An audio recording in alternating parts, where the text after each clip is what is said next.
At Cold-Blooded Caffeine, we talk a lot about conservation, but to us, it's more than just words. So, to show you really how much conservation means to us, I brought you to one of my favorite places in the world, my hometown, and more personally, where I grew up, the property and the farm that I grew up on.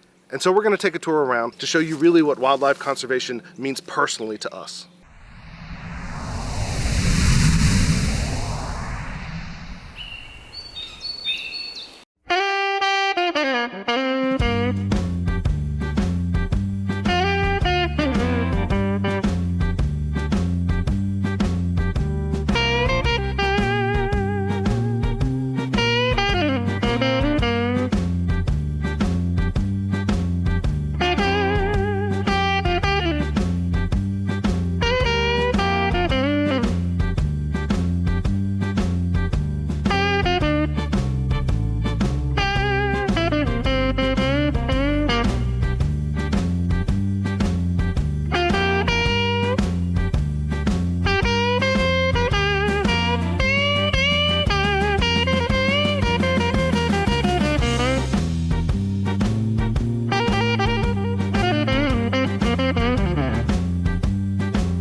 I was lucky enough to grow up on this small farm in the rural Lowcountry of South Carolina, surrounded by all this amazing wildlife, including frogs and salamanders, snakes, lizards, and even some alligators like that guy out there.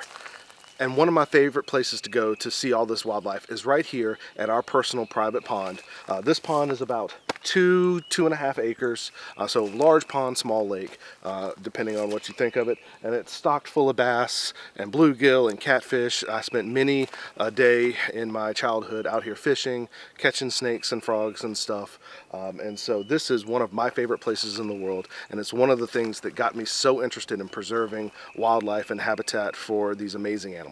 The property that I grew up on went through many different phases throughout its history, starting of course with just forests, but also it became a cattle farm. So there's a big pasture here to my left that was cattle pasture, but right now a lot of it has been converted into agriculture land. So this field is prepped and ready for planting, and then also a lot of it recently, as my grandparents got older, has been converted into more timber property, so harvesting timber, sustainable forestry and things like that. I have a lot of experience seeing this land in many different variations, but all of it still comes down to very much centered around wildlife conservation. This is one example of sustainable forestry that I wanted to show you. So this piece of property was harvested for timber and then replanted, and these trees have been growing here for 15 to 20 years. And so you can see all of the trees growing up, but you can also see this lush undergrowth here that's a perfect habitat for big game like wild turkey and deer, but also for your native reptile species like the southern pine snakes, like corn snakes. We also have some water over on this side, so you'll see a lot of like water moccasins and water snakes and things like that over here. So this habitat, even though it was used for forestry, is also prime habitat for some amazing animals. And that's something that's very important to us as farmers, and also one of the reasons why I'm very passionate about wildlife conservation when it comes to coffee as well. Now let's take it back a few years. These trees behind me and around me are between 3 and 5 years old. These are of course planted pines. You can see that they're in rows. But you can also see that there's still a lot of undergrowth underneath it.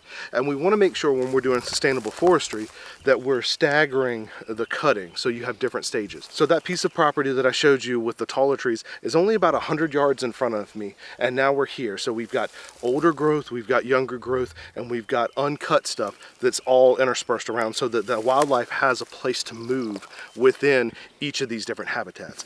But yes, so these trees will continue to grow, and then they'll get to the size that they are over there, and you can see all of this habitat, all of this grasslands, all of this brush that's going to continue to grow. And then there's also corridors with these taller trees here in the background where like your larger game can live. So there's a lot of access through here, and the animals really love it as a corridor between like fields and between the woodlands here. Another important thing that we like to focus on with wildlife conservation is including areas that go unplanted every year. So from an agricultural standpoint, it's called like crop cycling, to making sure that the fields have a chance to rest. But also, as you can see with this field here, there's a lot of native grasses and things that have grown up that are going to be amazing habitats for insects, and then of course for like reptiles and amphibians, for turkeys, and for things like that.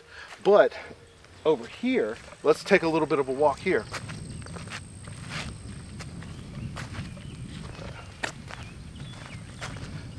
You'll notice that there's buffers in between these fields, and that's going to provide corridor access for these animals to move between them and feel safe.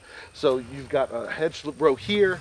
On the other side of here is another field. You've got a hedgerow here. You've got another hedgerow in the middle of that field over there. So the animals feel safe and secure, and they're going to thrive in these environments because it's not just wide open field.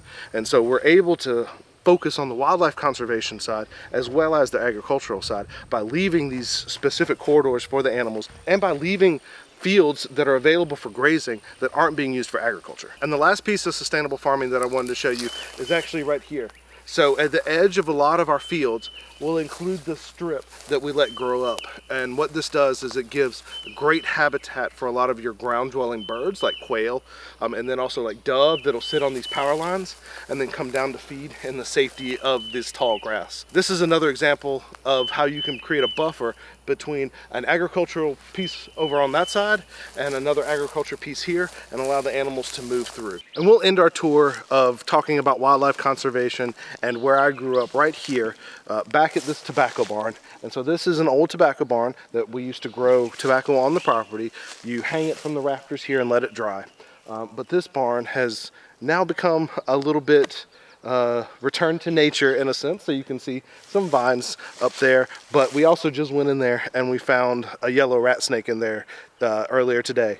And so there's animals that are using this as a habitat. They're underneath, there's tin underneath there that they're using to warm themselves, and they're using it. There's also some old feed and stuff in there that where rodents would get in there, and then therefore the snakes are getting in there.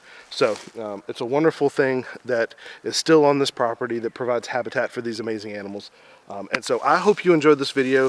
I hope you enjoyed hearing a little bit more about my origins of loving wildlife and wildlife conservation and why it's so important to me. If you haven't already, please consider subscribing to our channel. It really helps us out. We'd also love to hear from you. Tell us how you got your start in loving wildlife. Leave us a comment below, and we'll see you again very soon.